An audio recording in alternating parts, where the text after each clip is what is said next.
Good evening, everyone. This is a public meeting of the Lowell Zoning Board of Appeals for August 8th, 2011. I'd like to remind everyone, if you wish to speak on a petition, please sign in and state your name and address for the record. With that said, tonight we have 2 continuances and 3 petitions under new business. And the first continuance is for a special permit. The applicant is William Scott. The property is located at 150 Agawam Street.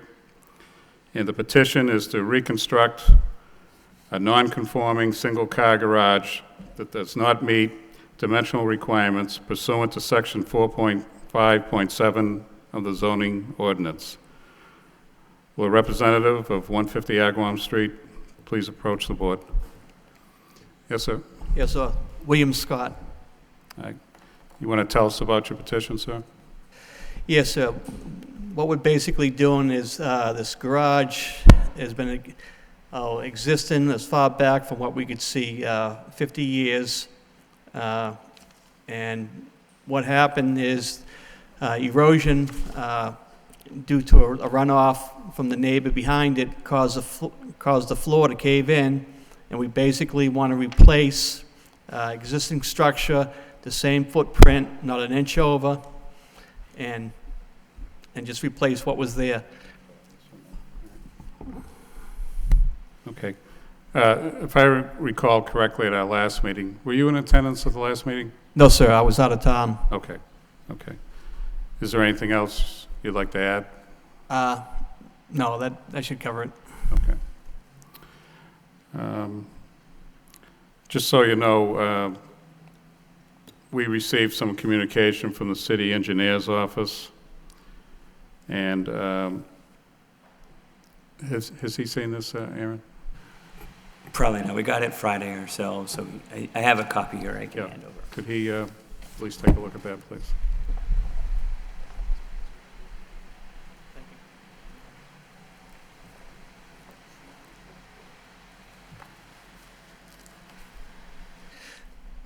I was notified of this, Mr. Chairman, and I conveyed it to the owner, and he had no problems with it. Okay, so you can meet the 3-foot requirement. Yes, sir. Yes, sir. Okay, thank you. I'm going to open it up to the board. Kevin, any comments, questions? The only question, the garage is already, it's down now, right? I went by, there's debris and things. Correct. We were doing some, removing the debris from when the floor caved in. Inspector came by, and he said, I would really like to see you take the whole thing down while you have the equipment here, save you some money. He goes, I'm sure there wouldn't be a problem now reconstructing it because it was existing. Okay. No, I don't have any other questions. Thank you. Okay, thank you, Kevin. Gary? I have no questions, Mr. Chairman. Vesna? No questions, sir. So I guess I'll just ask one additional question. Did you say it's the same footprint, exact Yes, sir. same size? Yes, sir. Okay, thank you. Corey? No questions, Mr. Chairman. And Dennis? I just have one question. The new garage is going to continue to be used as a garage for the storage of vehicles, or what kind of use?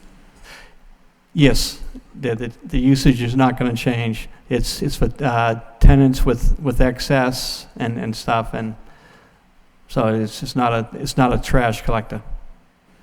Very good, thank you. Thank you, Dennis. Okay. I'm going to open it up to the public. Is anybody here to speak in favor of this petition? In favor? In favor? Hearing none. That portion of the public hearing is closed. Anyone here to speak in opposition? Opposition? In opposition? Hearing none. That portion of the public hearing is closed. Well, I guess based on everything we've heard tonight, and doesn't seem to be any opposition here from the neighborhood, and I believe the board members don't seem to have any further questions. And if you can meet that 3-foot requirement, I'd like to have a motion, Corey. Make a motion to approve. Have a second? Second, sir. Roll call. Mr. Belanger? Approve. Mr. Bailey? Approved. Mr. Noon? Approve. Mr. Perrin, Approved. Mr. Ahern. Approve. Sir, you've been unanimously approved. Any paperwork to sign, Aaron?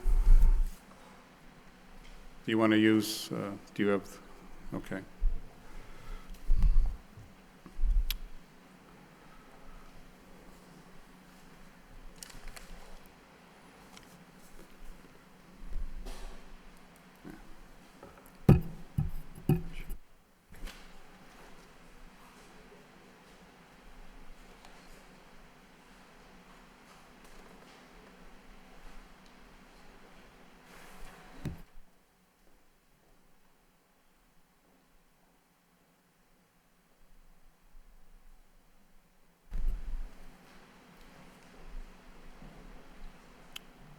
Thank you, sir. Thank you. Thank you, gentlemen. You're welcome. Our next petition is ZB 2011-8, and the petition is for a special permit and variance for telecommunications. The applicant is T-Mobile Northeast LLC. The property is located at 78 Wedge Street, and the petition is to install and operate a wireless communications facility on an existing water tank pursuant to 7.6 of the zoning ordinance. Wait, sir. Good evening. Peter Fales, agent for T-Mobile Northeast, 960 Turnpike Street, Canton, Massachusetts. T-Mobile Northeast is respectively asking for a continuance until the September 12th hearing due to some correspondence with the peer reviewer that we've also kept in the loop, Mr. Clausen, working closely. Mr. Maxon's report didn't really address the coverage gap, so we'd like to gain some additional time for him to produce a new report. He asked for new information as recently as Thursday, and it will take a little time for him to get a new report and then T-Mobile to review. So we respectively ask if we could be continued without any new testimony. Okay. Yeah, and in regards to the peer review, it's my understanding a peer review was performed. We received copies of it, but there was no gap analysis that was one of the requirements this board had asked for. And as I reviewed it myself, I want a full report. I don't want, 75%. As of today, what we received so far from the applicant, petitioner, is we received the real estate study that we requested. We received a noise study, and we've also received the peer review. Additionally, we received communication from Charles and Kathy Byrne, dated August 1st, 2011, which they've stated their opposition to this petition. My plan was not to open this up to the public. Now, I know the last time we met, I made those statements, and Mr. Murphy decided he would like to come to the podium. So what I'd like to do tonight is, I'm going to allow one representative. I know there's a lot of neighbors here tonight. We tried to reach out to let the neighborhood know that this last minute, requirement was missing. But with that said, if there's one representative that'd like to address the board, and I would also respectfully request that if you have some new information, that'd be great. I would like not to hear repetitive information we've received from the past. So, is there someone that would like to represent the neighborhood? Thank you, Mr. Chairman. Kevin Murphy, 63 Newberry Street, Lowell, Massachusetts. Proudly representing the Highlands section for the past 15 years in the Massachusetts House of Representatives, and I'm here this evening to speak on behalf of all of them. Approximately 3 o'clock this afternoon, I received a communication that the applicant would be requesting a continuance this evening, and I emailed everybody on our list that there was not a necessity to appear here this evening because obviously the continuance would be granted, and we don't object to that continuance. So I just want to represent to the board that there would be much more residents here this evening had they not gotten that email not to appear. I want to commend this board for the process that they have taken relative to this petition, especially the fact the chairman requested that the independent peer review analysis would be submitted to the board at least a week before this hearing. And it wasn't submitted a week before this hearing, but at least it was submitted in a time fashionable enough so that we could email it to everybody on our list so that they could review it and understand what is going on. With that said, I just would like to understand at the next hearing what our participation would be.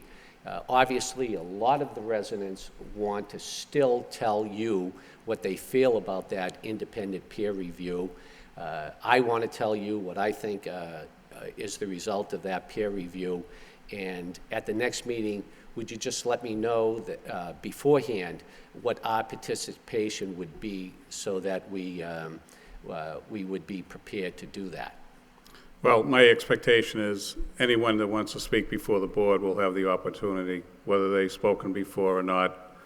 I mean, obviously, I would like to hear about new information, but I will open it up to the public, and anyone that likes to address the board can do so at that time.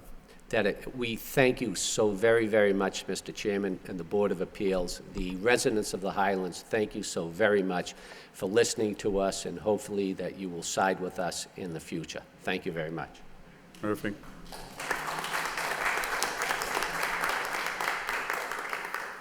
So with that said, Mr. Clerk, I'd like to have a continuance. Yes, through you, Mr. Chairman. I'll make a motion to continue till September the 12th, 2011. I have a second. Second. Mr. Belanger, Continue. Mr. Bailey, Continue to September 12th. Mr. Noon, Continue to September 12th. Mr. Perrin, Continue to September 12th. Mr. Ahern. Continue to September 12th. Okay, to the residents of the neighborhood, that date is clear, September 12th. You will not be notified by mail. So we'll see you on that date. Thank you.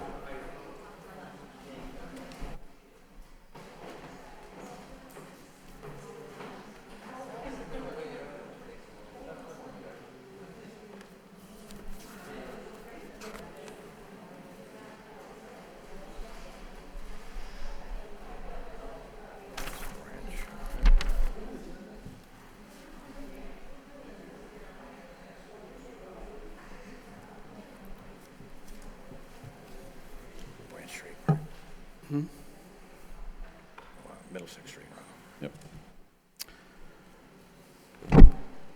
First petition under new business is a special permit and variance. The applicant is Kaufman Realty Trust. Property is located at Edwards and Middlesex Street. And the petition is to internally illuminate signage, including an oversized freestanding sign, and install drive-through facilities for a new Walgreens pharmacy pursuant to section 6.3.2, 6.3.4, and 12.4G2 of the zoning ordinance. This evening, we were handed a communication from Flood Law Office representing Kaufman Realty. Dear Chairman Bailey, I'm writing this letter as attorney for Kaufman Realty, Inc. to request that the matter scheduled for hearing on Monday, August 8, 2011, be continued to Monday, August 22nd, 2011. As part of our approval by the City of Lowell Planning Board, it was requested that we work with the Planning Department in the design of our signs. Because of various vacations, we have been unable to schedule a meeting prior to this date. But we do have one scheduled for next Wednesday to discuss our plans. Thank you in advance for your anticipated cooperation. James W. Flood. So with that said, I'd like to, Mr. Clerk, have a motion to continue. Yep, to you, Mr. Chairman. I'm totally in agreement with planning and development. They trying to keep a town center type atmosphere in there, and the petitioner seems willing to work with them. So with that being said, I'll continue to August the 22nd, 2011. There was a second? A second, sir. Roll call. Mr. Belanger, Continue. Mr. Bailey? Continue to August 22nd. Mr. Noon? Continue. Mr. Perrin? Continue to August 22nd. Mr. Ahern? Continue. Okay, that matter's been continued to August 22nd, 2011. And Aaron, there'll be no more notifications for the hearing, correct? That's correct. All right, thank you.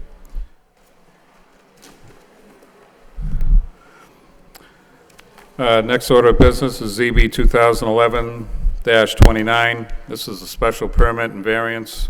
Applicant is K&M Land Consultants. The property is located at 120 Stedman Street, and the petition is to enlarge an existing non-conforming structure with insufficient parking pursuant to section 4.52 and 6.14 of the zoning code. Is there a representative of K&M Land Consultants?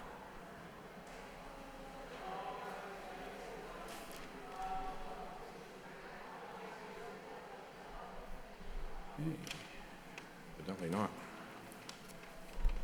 I don't know if they got their dates.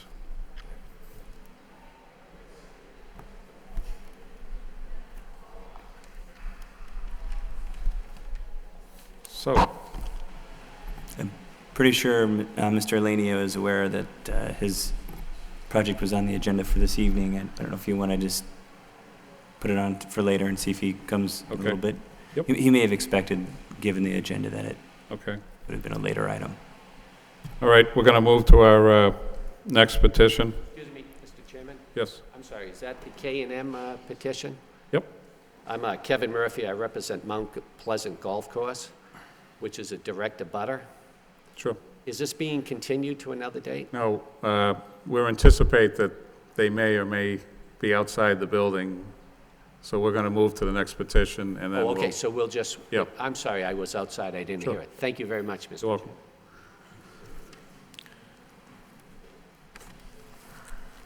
Okay, next order of business is ZB 2011. This is -30. The petition is a special permit and variance. The applicant is George C. Elides Jr. Property is located at 54 Branch Street. And the petition is to reconstruct a non-conforming structure after demolition without meeting parking requirements pursuant to section 4.5.7 and 6.1 of the zoning code. Will the petitioner please address the board?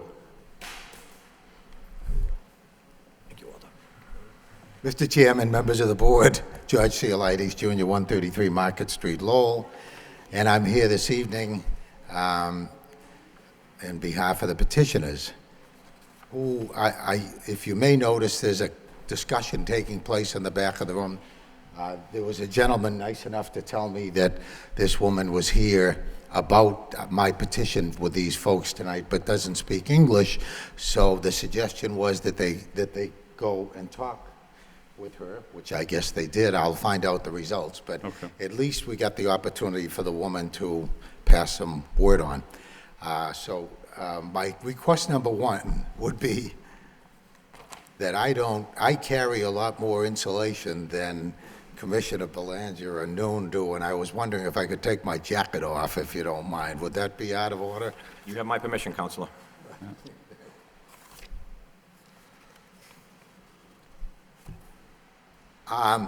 Next item, I want to apologize, most specifically to Mr. Bailey, who on a number of occasions in the past, Chairman Bailey, excuse me, has chastised me for taking a long time, and rightfully so, I might add, for taking a long time to get these materials to you.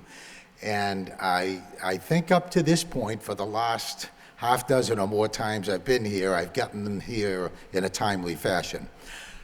I believe I have a legitimate excuse, which Mr. Clausen and Mr. Jenowitz can verify for me, and that is that I didn't get commentary on this item in its entirety, or even very much of it, until actually this past week and last week. So I'll get into that a little bit more, but I wanted you to know why I was a little late getting these materials to you, and I beg your indulgence on that. Thank you. I appreciate that, Mr. Ladies. Okay, so I'm here in behalf of these folks.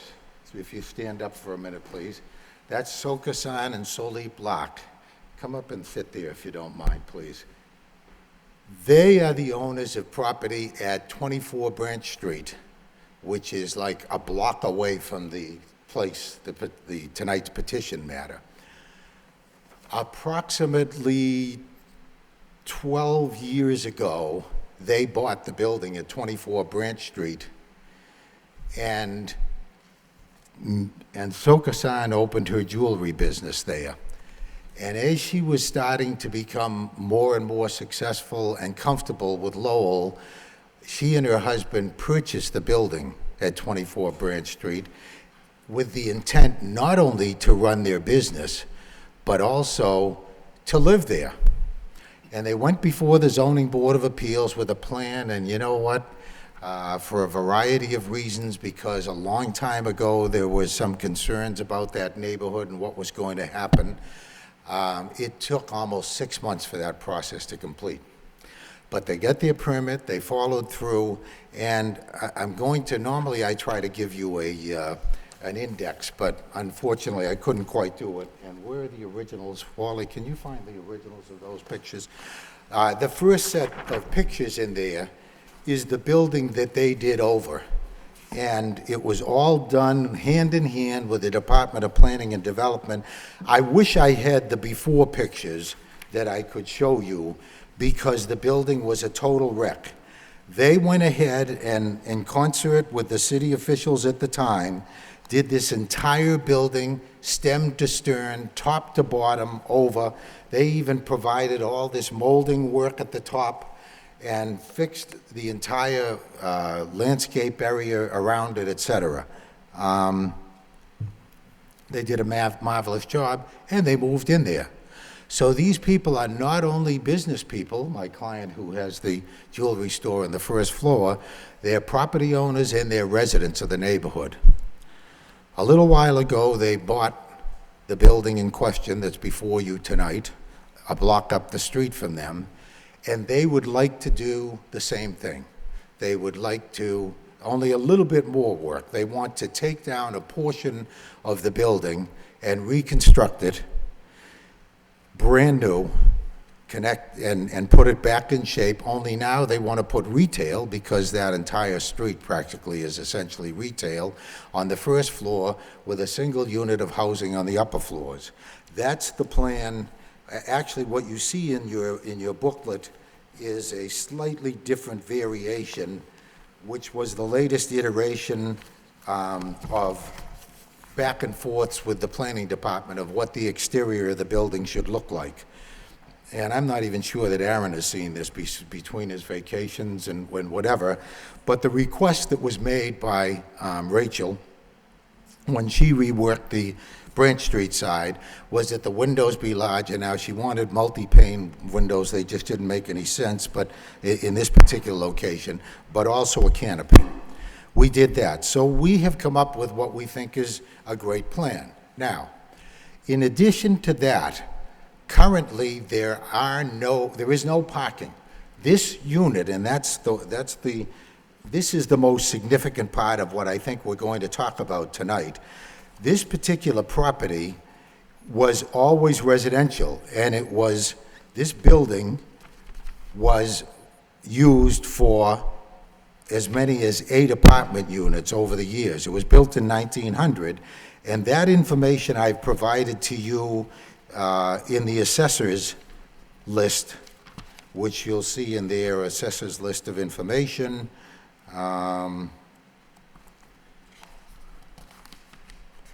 Can I ask you a question, Mr. Leides, while you're flipping through there? Can I ask you a question while you're flipping through? Sure. How many residential units are presently at 54 Branch Street? 5. Thank you. Yeah. You know what? I'm embarrassed to say that I don't see the records in there. They didn't make it. I was rushing, been back from vacation. I had anyway, I'm going to tell you what the assessor's office records show. It shows that it's a single building on 4,750 square feet that's been built and used for apartments. It was built in 1900. We want to upgrade the thing and change the building. There's no parking because there's no way to get to the rear of the building. My client has attempted to talk to the neighbors next door on either side of those two edges of the building, and unfortunately, right now, they're not willing to help. So he, on his own, came up with what I think is a good idea. He said, why don't I take one portion on the Smith Street side and put a driveway under the building? And that way I can get 3 parking spaces in the back. Not exactly, we're required to have 5, but at least we could have something. And we think that's a good plan and a good idea. So I'm not sure exactly if I want to get into this right now, and I don't know what's been said and what you have by way of information, but there seems to be what I'm going to call a misconception of what the rules and regulations here are regarding the driveway and the access to the property for fire protection purposes. I don't know if any of you folks have seen any of that information, but I'm ready to address that information because to me it's very clear that this building and the way we have it currently configured operates properly. So at this point, I'm going to stop and let you continue, Mr. Bailey, with Chairman Bailey, with the normal process, but my clients and I are here to answer any questions you folks have. So is that all you have to say for the project? Well, no, I mean, well, do you want me to get into this issue about whether or not there's some requirement for a wider driveway or a higher driveway? Well, when I see something that we receive for communication from the Lowell Fire Department, I guess, yes, I'd like to hear what that is. Love to talk about it. I'm going to do a little reading because I sat down. I'm sorry, I know we have timing problems here, but I've given you some of that information. 54 Branch Street may once, and I don't even know this, nobody does, have been 2 separate buildings, but they're not now, nor have they in the reasonably past been. They sit on one parcel of land. The deed to my clients was on one parcel. The assessors show it as one parcel. That's why I showed you 3 pages of the assessor's record. If you ask for 52 Branch Street, it says there's no such animal. If you ask for 54 such Branch Street, they tell you it's this building on 47, this complex on 4,750 square feet. If you ask for 56 Branch Street, they tell you there's no such building. So clearly, the city of Lowell believes this is one building, as do I, as the Registry of Deeds do, and I can tell you right now, no one could sell this property as 2 separate buildings. It doesn't meet all of the requirements to do it. 2 weeks ago, before I went on vacation, I got an inkling that there was some sort of an issue here about access by fire trucks to the sides to the building. And Aaron forwarded to me some information, only regulations from the Code of Regulations and fire protection information that speaks to the issue of access to the property for fire protection and fire treatment and fighting purposes. I asked for more information on it, and it turns out Captain Casey, who sent this information to Aaron, was on vacation and never got, I think I asked Aaron, and he said he would certainly try to get something for me.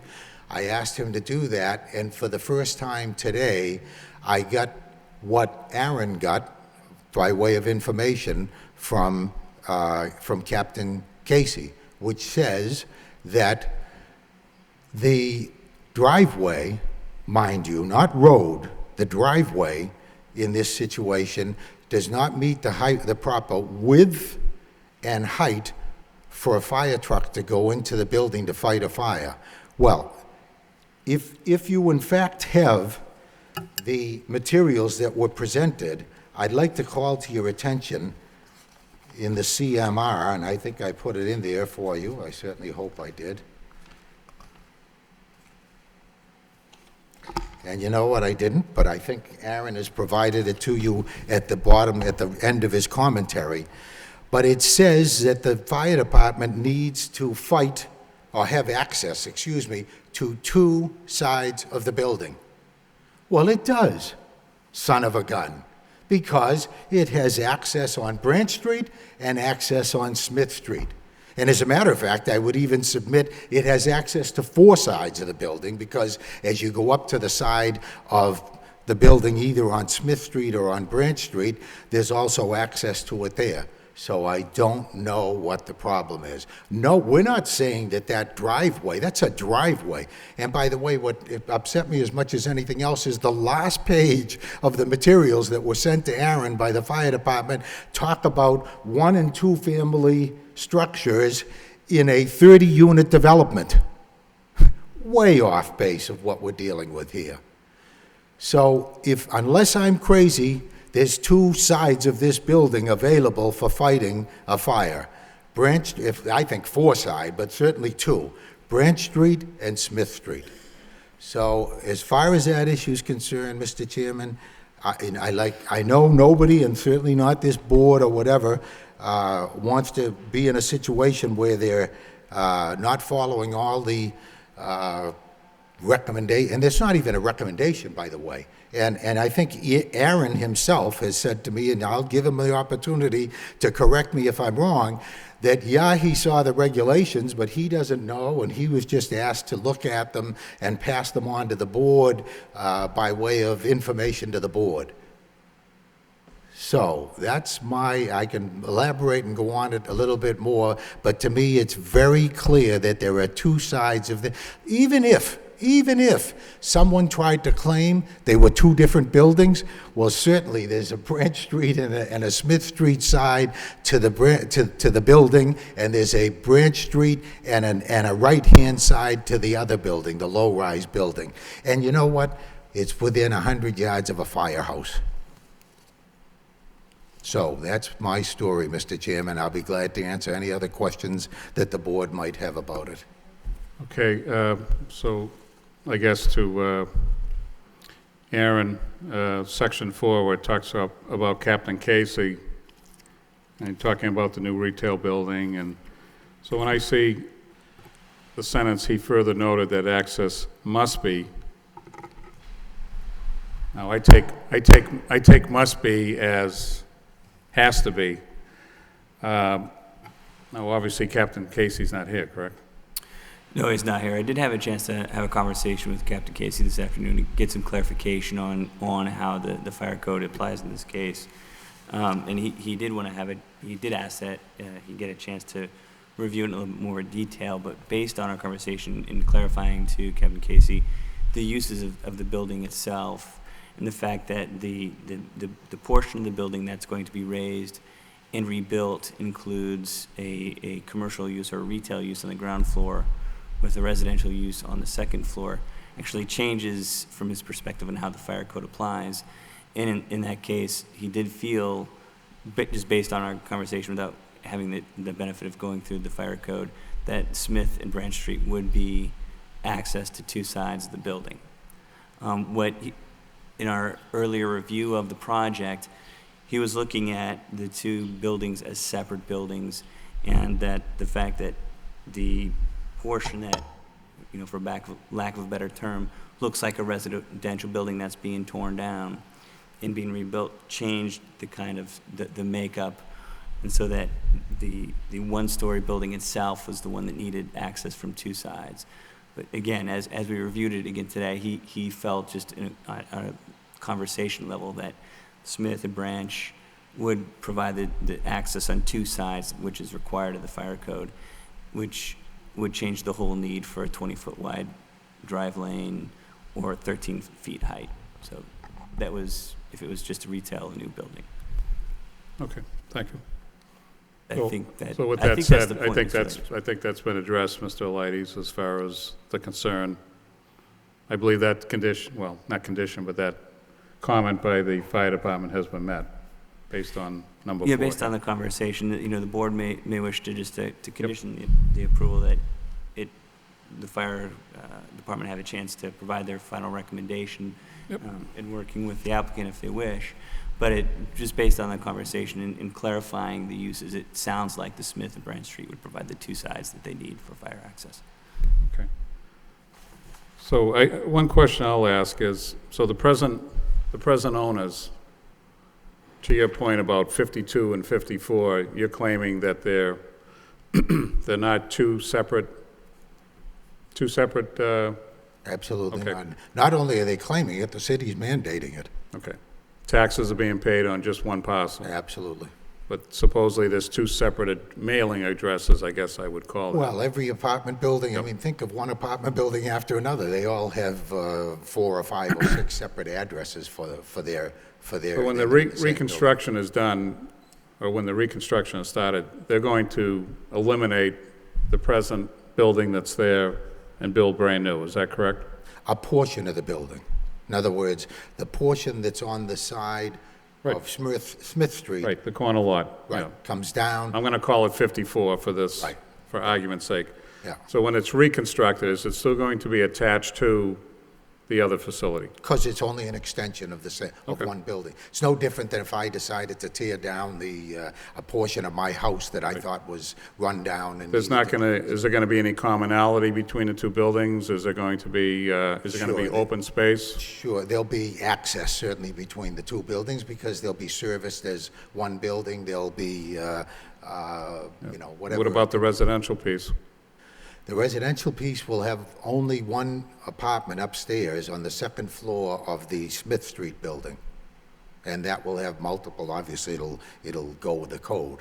There's no 2nd story on the other, on the Branch Street building that's by itself. I think that shows in the plan that I have given to you. And by the way, correct me if I'm wrong, Aaron, the Department of Planning and Development loves this plan, loves this building, and they're very happy that they're going to have this building in this neighborhood fixed over and done over. Is that not the case? Am I wrong? Through the chair, for Aaron to respond? Aaron, would you like to respond to that question? Sure, I'm happy to. Yes, we've been working with this applicant, Mr. Elides, Attorney Elides, for some time.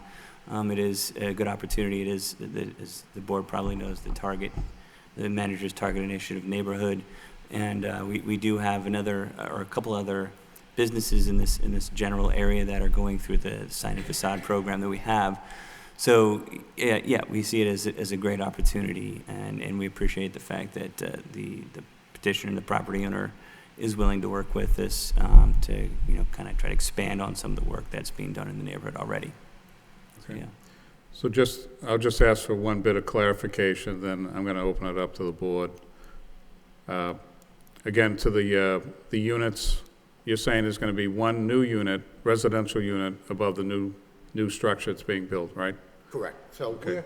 I should have made that clearer, Mr. Chairman, you're right. We're now changing 5 units to 1 unit of residential and 3 units of retail on the 1st floor. A vast better difference for that neighborhood.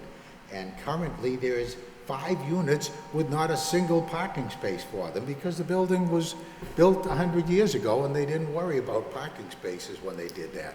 It's been occupied that way, so I can only assume that it's going to help the parking in that area dramatically.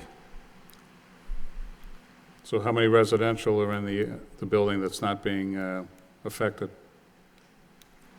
Single story, only retail. Okay.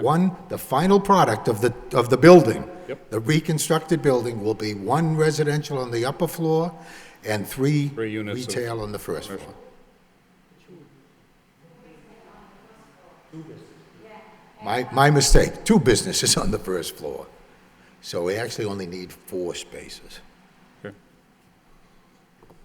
Anything else you want to add before we No, I but open it I'm up to the board? Certainly, I appreciate the opportunity to at least give the board that much information, and of course, my clients and I are available to answer anybody's questions concerning the project, and we thank you. Yep, thank you. Going to open it up to the board. Kevin? Through you, Mr. Chairman, I was glad we were able to clarify the fire department. I was baffled by the same way that I think Mr. Elides was, as far as being able to get at it from two sides. I viewed it, I think, the same way he did. So as long as we have clarification from Lieutenant Casey that that's the case, then I think that's fine. I think it's a great project for the neighborhood. Doing something over in that area will be great, getting some retail environment. A couple of questions I did have. There's one apartment going above, I think we just clarified, but is it owner occupied for the retail below, or is it just going to be a rental? Just a It's rental. Okay. But they're no more than a block away, Mr. Aaron. Yeah, I mean, they're yeah, certainly so- going to be watching out what's going on in their neighborhood. No, my only comment, I think it'll be a great project for the area, and I wish you guys luck. Thank you. Thank you. Gary?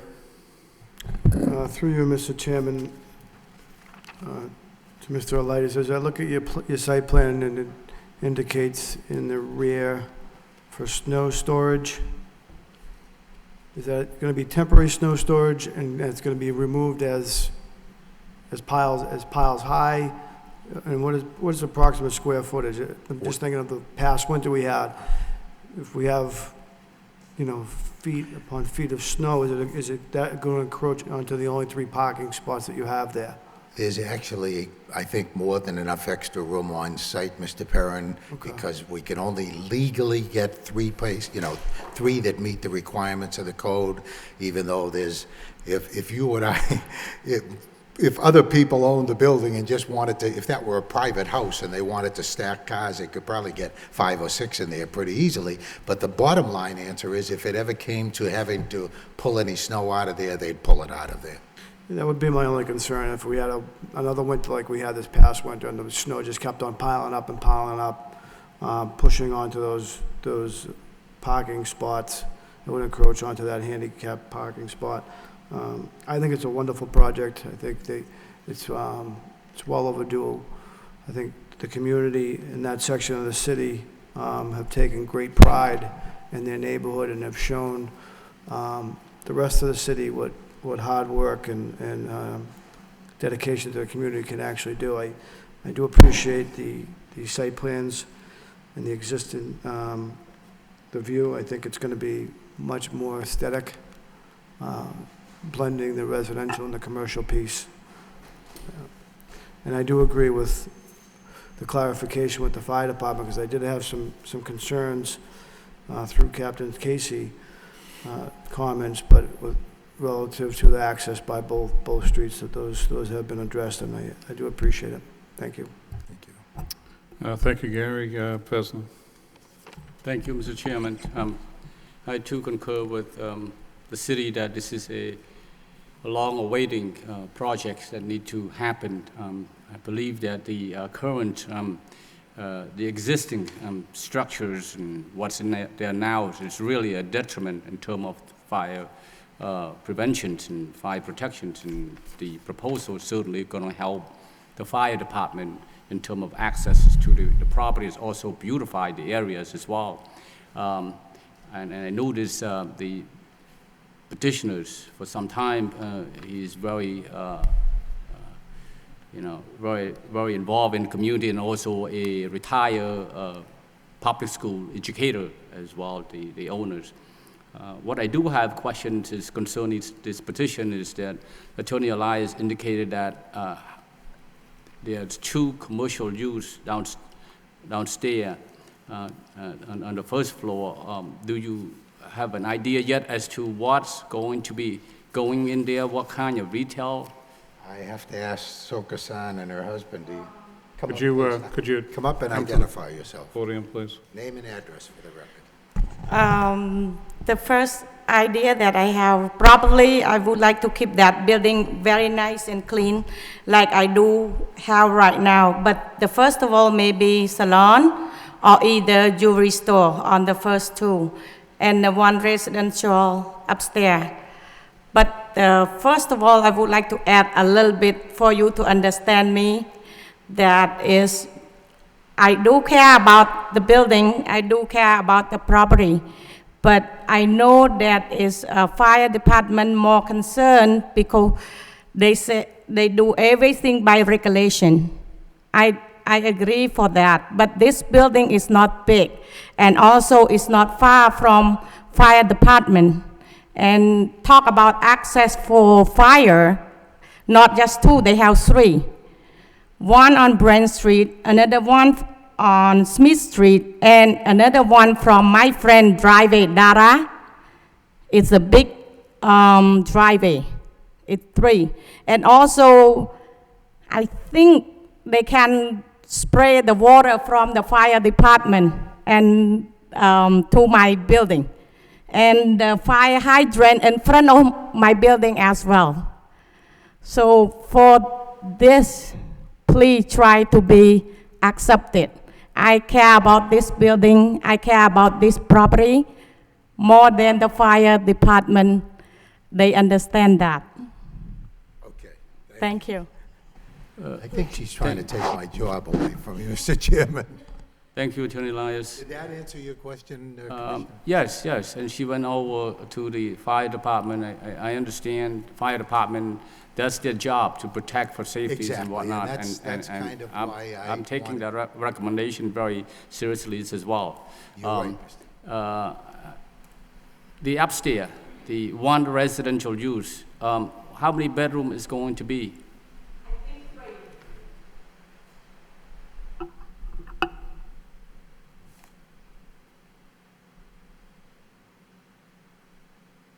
All right.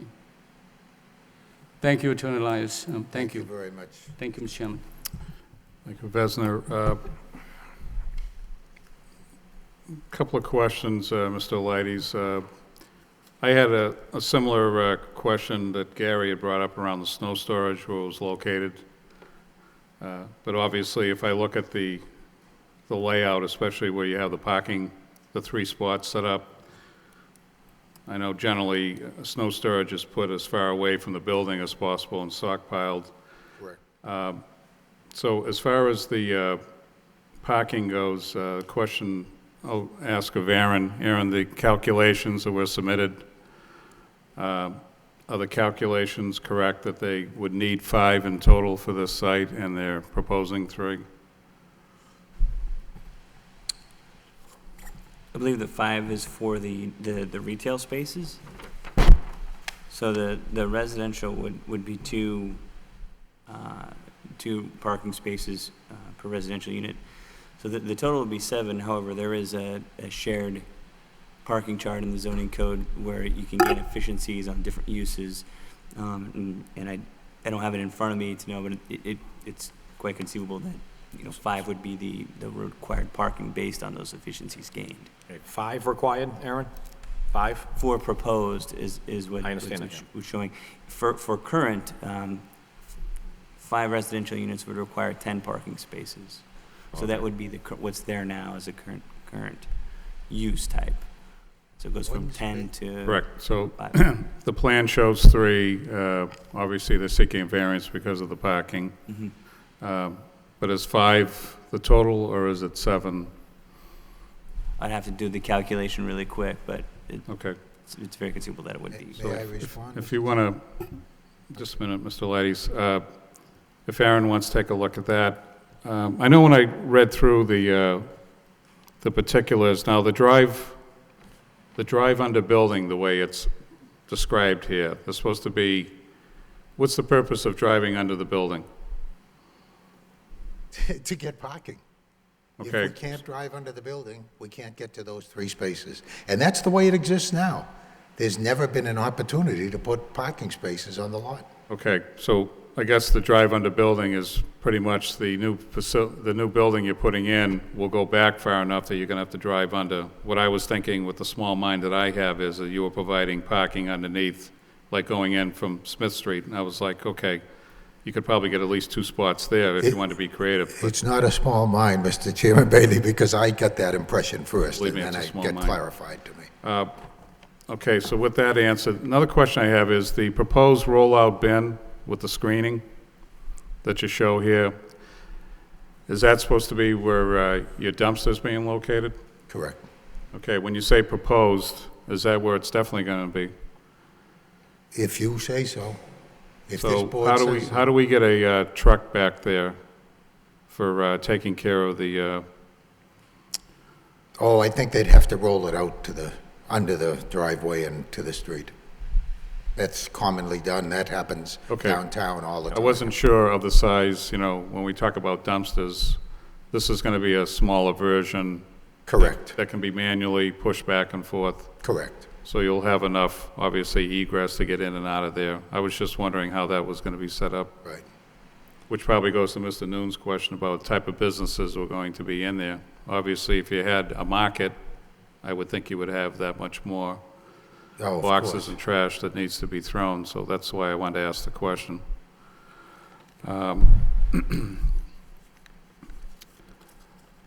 There was also a comment in here from DPD regarding, again, to the parking, talking about minimum parking setback and neighborhood business zoning, 3 feet, whereas the plan shows 2. I made a mistake not addressing that. We will change the plan to the 3 feet. Okay, so we can put that as a condition? Is that- Absolutely. Thank you.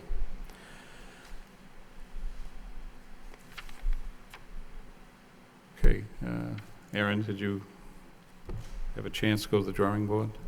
Yeah, it is 5 parking spaces. That what's shown in the parking table is the total square foot of the property.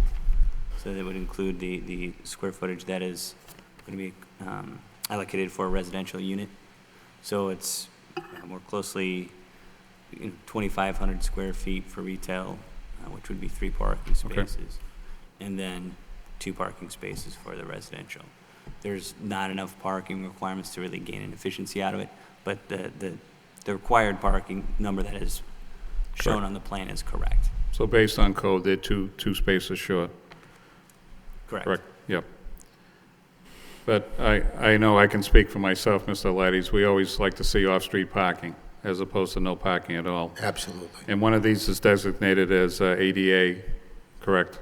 Okay, so that should meet the, would there be any, so I think this has come up before in that same neighborhood with parking for the residential, would they get a preferred spot? Or is it one of those things that probably, they may be gone and maybe they just park there at night? I think so, yeah. I mean, there's 5 units parking, I don't know how they do it, parking in that neighborhood now, Mr. Okay, Chairman. so nothing's going to be designated for the residential unit? Oh, This is absolutely. open parking? Absolutely. All right. And I know the petitioner mentioned a couple of things about types of businesses that may go in there. Do we know? We really don't know. Okay. So we can't even talk about hours of operation at this She point? shocked me when she said jewelry store, to tell you the truth, Mr. Chairman, because that's her business. But maybe she thinks competition is good. There are a lot of people who believe that. Okay. I may have a couple more questions, but move it to Corey. Yes, through you, Mr. Chairman. I'm in agreement with the other board members. I think this is a great project. A lot of my concerns were answered by the other board members that I did have. But I want to say that this is definitely a good fit for the neighborhood. I drive by there on a daily basis, and it's mostly retail on that first floor. There's just no place for residential anymore. So with the new structure, and you're going to have some new businesses down there, and I think that's a great thing. The applicant is already vested in the neighborhood as well as resides in the neighborhood, and I'm extremely pleased to see that. So I think they deserve this, and I wish them the best. Thank you very much. Thank you, Corey. Dennis? Thank you, Mr. Chairman. Through you, Mr. Chairman, I have a couple questions for Aaron. The parking scenario that's being suggested here doesn't really allow for turnaround, so these vehicles potentially would be backing onto Smith Street? Is that the scenario that you see? I think that is a possibility for the parking space that is designated for handicap parking. I suppose you could do, a 3-point turnaround to get out ahead. Right. But spaces 1 and 2, there should be enough space to make the turn to get out. It's the space number 3 that is tight. And the handicapped access is going to be using the walkway going across the side of the building to the front entrances is the scenario for that handicapped space I see. Is that right? That's correct. On the western parcel boundary, there's a concrete walk that would be directly adjacent to the handicap parking space. They also would be able to access it, looks like a rear access to the Which is a retail little space. awkward because you really don't know that there's handicap spot unless you're really familiar with.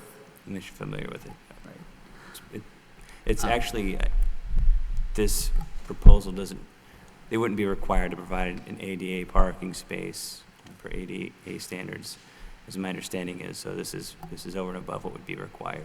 Yep, It's, okay. I think partly for the reason that you bring up. And then we're going to be adding impervious cover.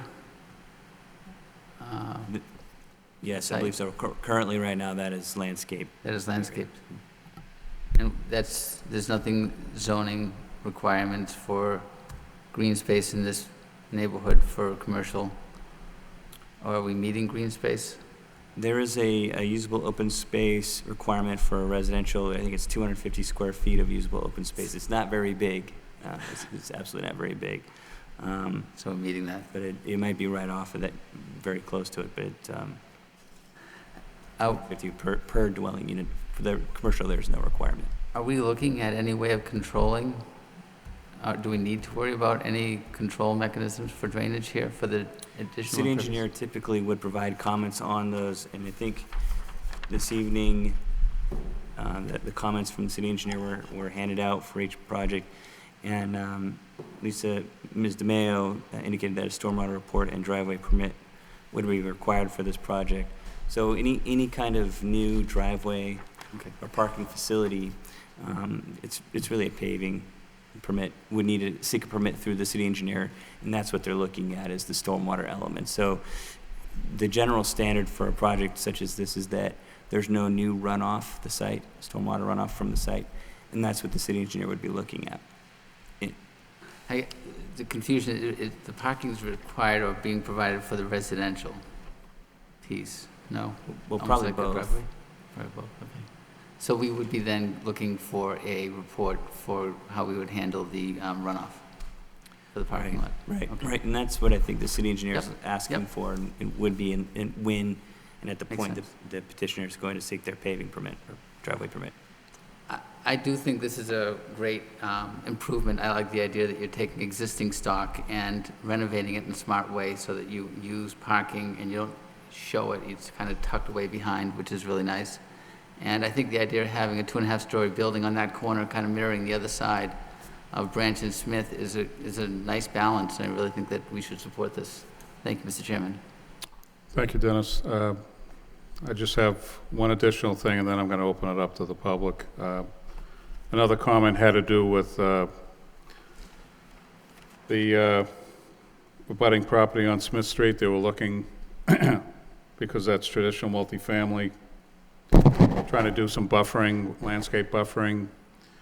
Is that something that the petitioner would be willing to take a look at? I forgot to mention, and Mr. McCarthy woke me up on the landscape issue too. We have in fact been working with Rachel and the DPD on that question, and my folks are more than willing to deal with that problem and make sure that it's a nice looking backyard, I guess, even though the general public won't really see it, but we'll certainly try to help the abutting owner, Mr. Chairman. Okay, so no objections to a condition on that also? None whatsoever. Very good, okay. Any other comments from board members before I open it up? Okay, is there anyone here that'd like to speak in opposition of this petition? In opposition?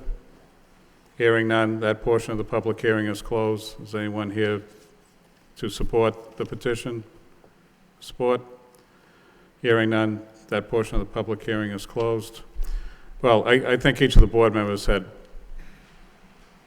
very good things to say about this, Mr. Alides. I think it'd be a great project. Obviously, they've made an investment on the same street. I think this only lends itself to better improvements for the area. Obviously, they've run a retail business to a certain clientele, and they've been able to meet that. I think with everything said, Mr. Clerk, I'd like to make a motion with some conditions. Yes. Through you, Mr. Chairman. I make a motion with the following, to approve with the following conditions, that the petitioner revise parking setback to 3 feet on the southern parcel boundary, as to 2 feet is indicated on the plan. Condition number 2, petitioner work with planning and development on an appropriate landscaping buffer on adjacent property on Smith Street. And do I have a second? Seconded, sir. Roll call. Mr. Belanger? Approve with conditions. Mr. Bailey? Approved with conditions. Mr. Noon? Mr. Perrin? Approve with conditions. Mr. Ahern? Approve with conditions. So, Mr. Lighties have been approved with conditions. I wish I can tell you Much she's thrilled, Mr. best of Chairman. luck. And is there anything, Aaron, any plans that they need to sign? Yeah, we could have him sign that. Okay. All right. Thank you, Mr. Lighties. Yes. Good luck. Thank you very much. You're welcome.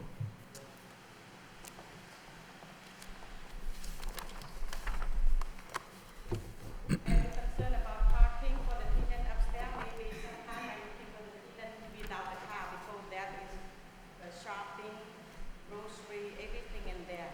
Okay. Thank you. Something no good, you can take on Mr. Vietnam. You can tell me what to do. Thank you. Stedman Street people are here now. Thank you very Huh? much. Stedman Street people are here now, right? Yeah, but I'm going to go, I'm going to do the next one because there's a gentleman here from the neighborhood. If, I'll beg your indulgence for one more second. First of all, I think what is the next matter on schedule, but I didn't know if you were going to, Industrial Avenue. And as you know, Mr. Chairman, or I hope you know, I sent a letter in indicating we'd like to Yep. continue that. Well, I'm going to read it into the record, and are you all set with? I am, yeah, go ahead. Okay.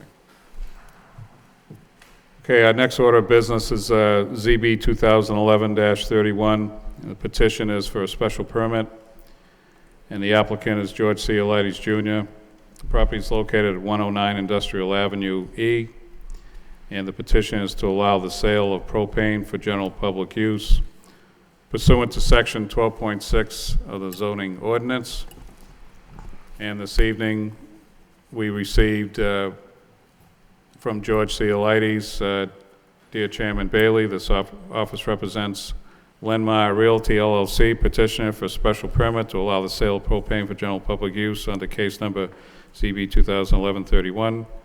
Request is hereby made to continue the public hearing scheduled for Monday, August 8th, until your meeting on August 22nd for the purpose of allowing the petitioner to have sufficient time to respond to comments from various department heads and the Department of Planning and Development. Thank you in advance for your anticipated cooperation. So, is there anyone here that was going to speak on behalf of this petition? Yes, sir. Mr. Lighties, I'm going to open it up to the public. Let this, Sure. this gentleman's been sitting here, and I'm going to give him the opportunity to speak. Sir, so just so you know, you've heard it's going to be continued, Yeah, it's but gonna I'll be give you the continued, opportunity to but speak. I would like to say thank you, and I hope that Attorney Alides will address some of the issues that we have down in our end of the... Can you I'm give Ken your Harkins. name and address, please, sir? Ken Harkins, 110 Bigelow Street, Lowell, Mass. Thank you. And I live a little bit away from it, but I guess we need to have a little history on the property because they came before the city council to put a dog kennel in. And at that point in time, he went on record as saying he dumped all of his containers every night, and they were always clean, so there'd be no rats brought in from his demolition problems. We've seen rats there. There's been containers sitting there for over a year with stuff in them. I don't know what's in it. I'm not going to get out of my car and go look and inspect them. But they've been sitting there. It looks like timber. It looks like dirt, you know, that they dug up. I don't know if it's Sir, hazard. if I can we just stick to what the petition is for? I understand what you're saying, but is there anything about the Well, the petition thing on the propane? I'd like to know, is it going to be like the Rhino operation where you drop a tank and take a tank, or is it going to be where you got to fill a tank And who's going to be responsible for the safety of it, because we have transgas right behind it, which means we have two potential incendiary devices sitting next to each other, and I would have a very, very real concern about the fire protection and the fire codes. They also, I don't know why they would need one there, because there's propane 2 blocks away at Lowe's. You go to Chelmsford, you got about a mile away on Chelmsford Street and 495 Junction there, and that little right next to Dunkin' Donuts, you got Country Farms there, they got propane. You go the other way, you go up to Home Depot, they got propane. So I don't know why we need one, and I'm sure there's some closer too that I'm not aware of.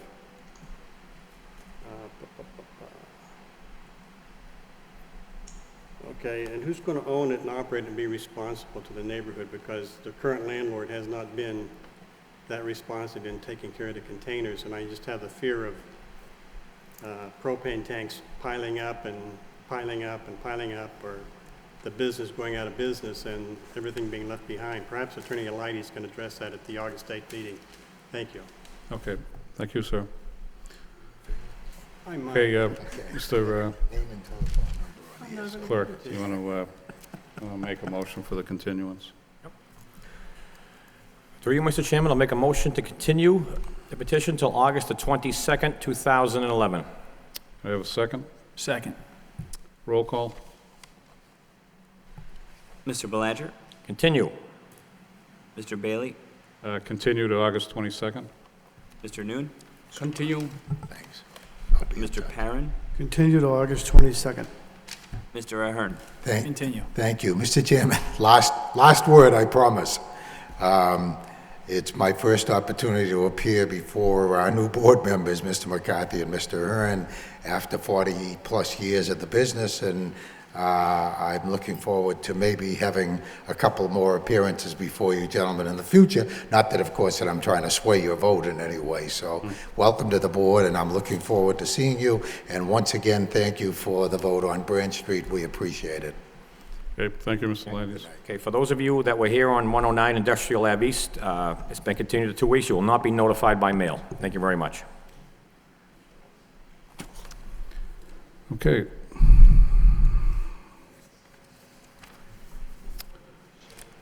So the next order of business is ZB 2011-29. This is for a special permit and variance, and the applicant is K&M Land Consultants.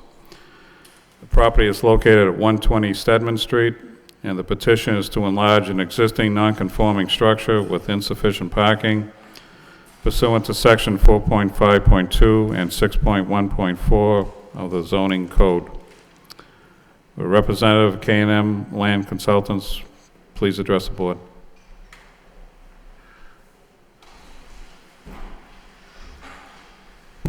Good evening, Mr. Chairman, members of the board. Kenneth Lania, K&M Land Consultants, representing the applicant, DS Graphics. We're before you this evening, as you had stated, to request a special permit approval for an application to extend a pre-existing non-conforming structure, as well as a variance for parking at the property located at 120 Stedman Street.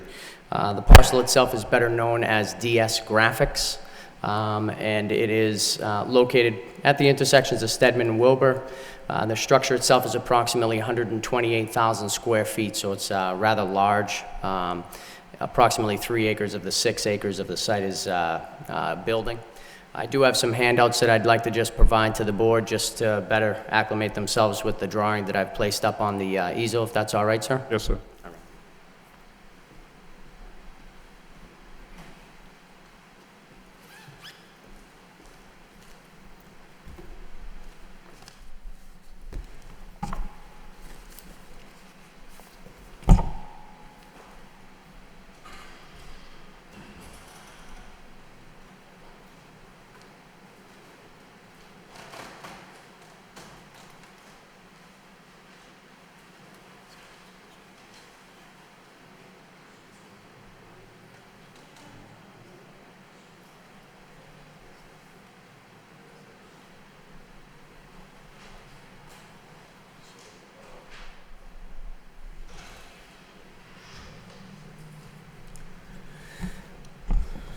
Mr. Chairman, what I had provided you Members, this evening was just a rendering of the proposed site plan that was submitted with the application.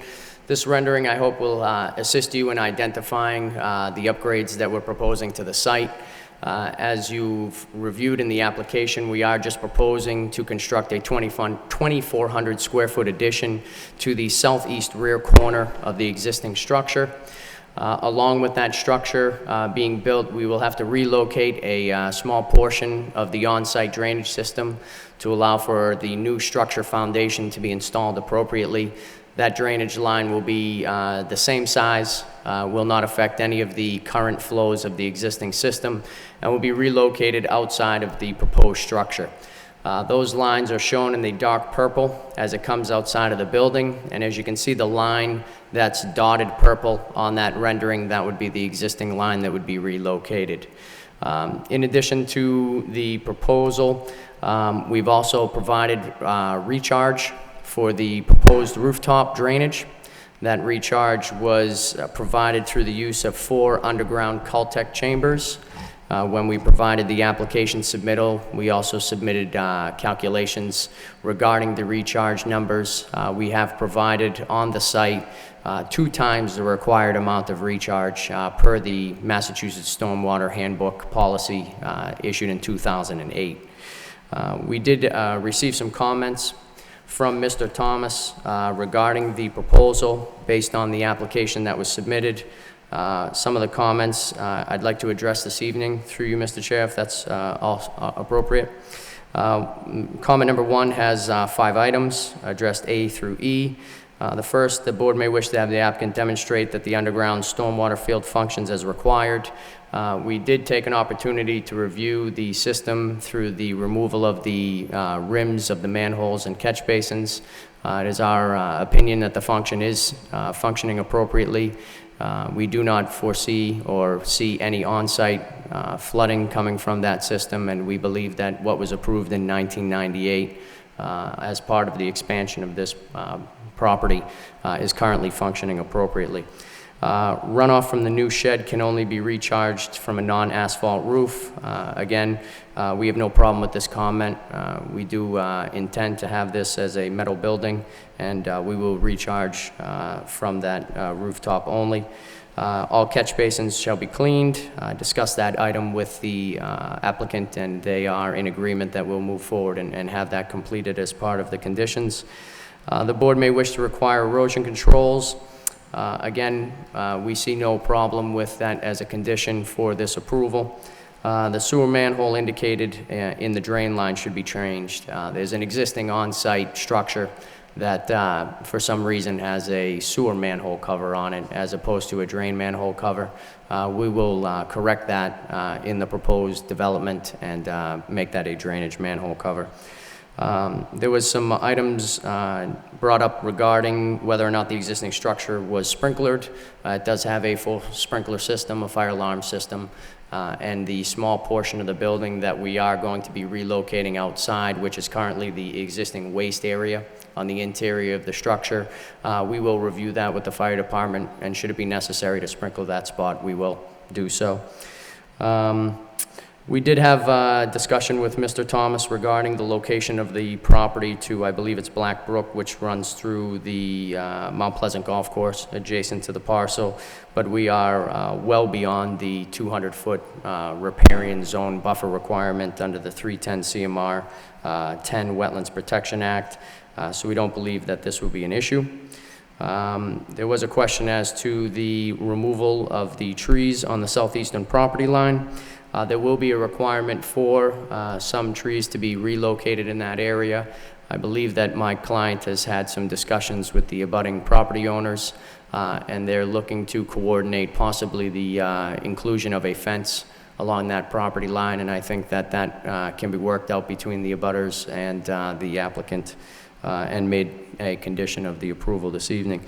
And lastly, the item was brought up as to the reference of this property having a approval issued in 1998 by the planning board to allow the increase in the structure. At that time, I believe it was approximately half in size. All items that were conditions issued under that permit, we believe have been addressed to the satisfactory of the planning board. And from the comment issued by Craig, I believe that that is also their feeling as well. One of the items I did want to point out is that this property located on Stedman Street, as you may well know, is an area that is shown in the 2002 and 2003 master plan as an area that the city would like to, protect and enhance and continue to provide the industrial manufacturing and industrial wholesale warehousing that's on the property. And that same master plan identified in 2002 that DS Graphics was one of the 20 most leading Lowell employers for the city, having at that time approximately 140 employees. At this time, 2011, the employee count is approximately 158 to 160 employees. And as you are aware, we are before you this evening for a variance for the parking, as well as this special permit for the parking nonconformity. At any one point in time, the on-site number of employees is approximately 95. There is a multiple shift job schedule at this property. There's a first shift, a second shift, and a third shift. At this point, second and third shifts have considerably less number of employees, approximately 40 on the second shift and 21 on third shift. On site, there is 125 existing parking spaces. So at any one point in time, there would be 25 available spaces for customers and any type of public access to the property. So we believe that as the property has been functioning since 1999 without any issues regarding the parking, that we would hope that this board would support a variance application to allow us to put this 2,400 square foot addition on, remove the existing blighted shed recycle area, and upgrade it with a more modern and greener facility. Should you have any questions, I'd be glad to answer them at this time. So in regards to the stormwater system, I know, are you willing to, you addressed each one of those points that the city came up with. As far as a condition on those, are you comfortable with, if we set a condition on that, you're going to meet those requirements? That is correct, Mr. Chairman. I've had that discussion, and we are amenable. And as far as the removal of the trees on the southeastern portion, are we talking about, we talked about trees being removed, and you mentioned about a fence being constructed? Again, this is, I'm limited knowledge on that. I believe the abutter is here this evening to possibly address that issue with the board during the public comment period. I did have a conversation with the applicant, the owner of DS Graphics, and they said that through discussions, they would be amenable to coordinate with the abutter to provide the appropriate type of screening that they would require or request. So based on the type of screening that's decided upon, we can set that as another condition, I think. You were comfortable with that also, correct? That is correct, sir. Okay. Okay, do you have anything else you want to add, sir? Anything else you want to add? No, sir. Any questions, I'd be glad to answer them. Okay. I'm going to open up the public hearing first, and then we'll move to the board. Is there anyone here that would like to speak in opposition to this petition? Opposition? Yes, sir? Good evening, Mr. Chairman. Kevin Murphy, 63 Newbury Street, Lowell, Massachusetts. I represent Mount Pleasant Golf Course, which is a direct abutter to the parcel. As the proponent said, is that we did have some preliminary discussions relative to some screening issues relative to this. What I would ask the board to do is to continue this matter for us to sit down and come up with an appropriate screening along the lot lines of DS Graphics and Mount Pleasant Golf Course so that it is acceptable to both. There is another issue that wasn't addressed by the proponent, and I just asked the board to address that issue, and that would be the noise that would be generated by this new addition. I'm familiar with the existing structure, and there is some noise that is generated during the day. We want to know what additional noise would be generated by this addition. So we, I guess, we're not opposed in full to this proposal, but we'd just like to know what the noise that's going to be generated, and that we could sit down and come up with an appropriate screening along the lot lines that's acceptable for both of us. Thank you very much, Mr. Chairman. Okay. Mr. Murphy, did you mention, I know you're talking about the screening, but did you mention something about, did you say something about the lot lines? Yes, because where they're going to be building this addition abuts the golf course right behind number 6 green at Mount Pleasant Golf Course. And so there are trees there right now that provide screening. But I understand, I listen to them, and they say they're going to take down trees. And we want to make sure that there still is that appropriate screening between the lot lines to preserve the nature of both parcels. Okay. Thank you, Mr. Murphy. Sir, do you have anything you want to say about those comments? Yes, sir. Regarding the noise concern that was raised by Mr. Murphy, I believe that in discussions with the client, and the purpose of this addition is to take the existing shed, which is dilapidated in nature, that I believe does have some equipment for packaging and for recycling, and place them in a new structure, which will be made out of a metal material. Should not be any additional machinery added in that area, so it is our feeling that the noise should stay at least at the same level or be lessened by the new structure.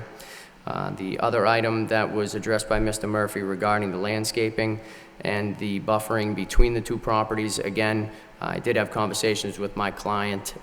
We're a little bit concerned this evening with the fact of the request to continue the project due to the fact that, you know, we are currently hoping we can get this structure erected prior to the, you know, building season ending, so that we could provide the ability to move this forward quickly.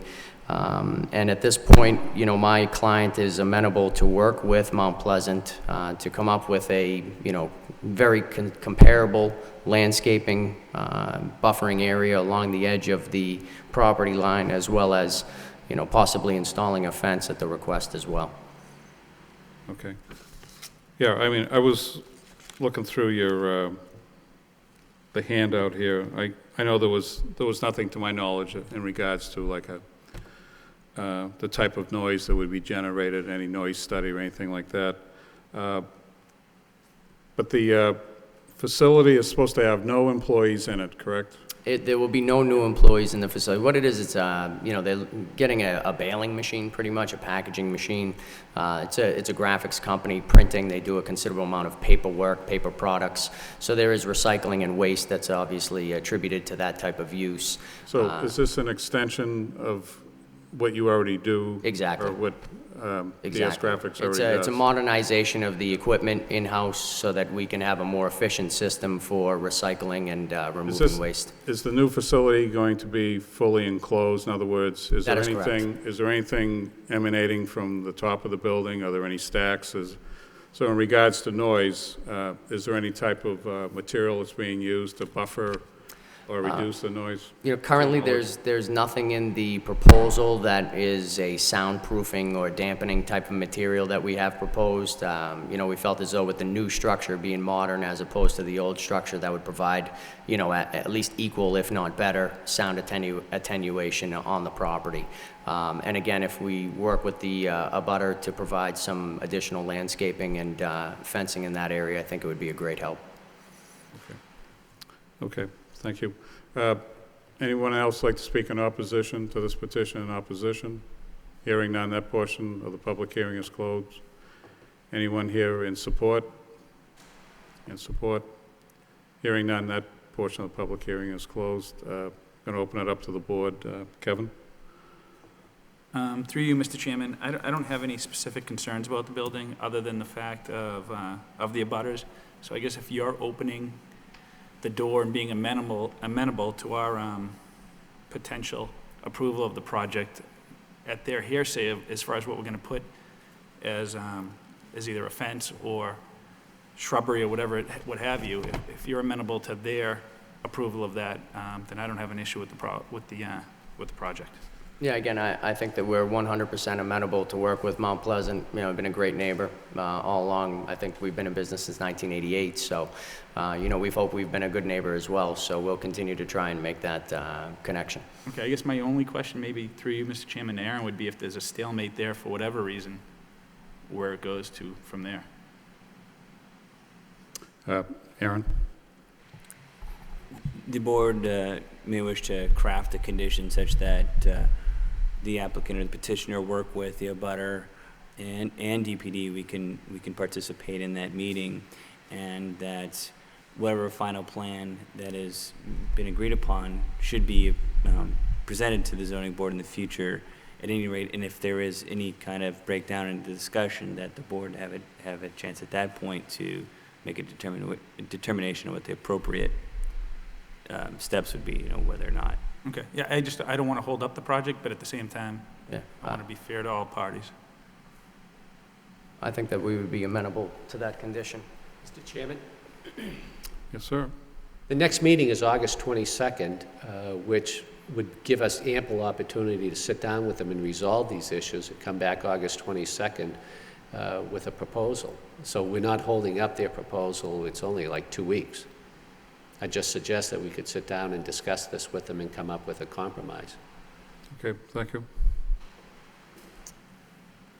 My only other question was, obviously, this new parcel, or this new addition is going to be sprinklered. That is correct. Okay. That was it. Thank you.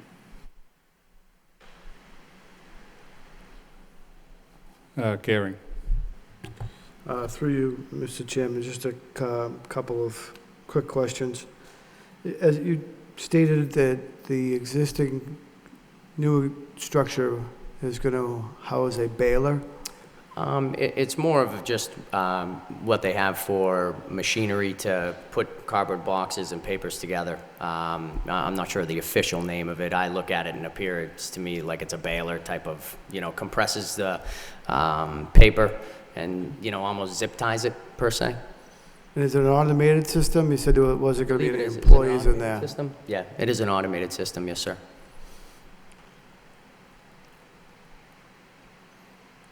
So if it's an automated system, how is it fed? How is it started? How can you just, I don't understand how, I'm just a little concerned about how a unit operates with no employees in the building. Well, it's not that there are no employees in the building. What we had stated was that there were no additional employees necessary that we would have to employ to run the system. Okay. And the reason we had stated that is we wanted to make sure that this board understood that the variance request that we're asking for, although we're non-conforming now, that we're not adding any additional employees that would make it even more of an issue as far as the variance application went. And it would increase the parking Correct. issue, correct? Okay. Absolutely, sir. I was just a little confused. Just as it relates to the buffer and the tree line, you did state that you were going to be removing certain That is correct. trees? The requirement to remove trees in that area is due to the relocation of the proposed drainage line. We'd have to relocate that drainage line closer to the abutting property in order to make it around the proposed structure. It's outlined on the plan in purple. And then those trees that would be removed would either be replaced in kind on an area closer to the property line, so it wouldn't be inflicting any damage onto the proposed drainage. And then again, whatever we can coordinate with the abutter as far as necessary plantings and fencing. And what is it, just a rough approximate square footage of trees and shrubbery that is going to be removed? That's a good question. Let me see. I'll give you an approximate.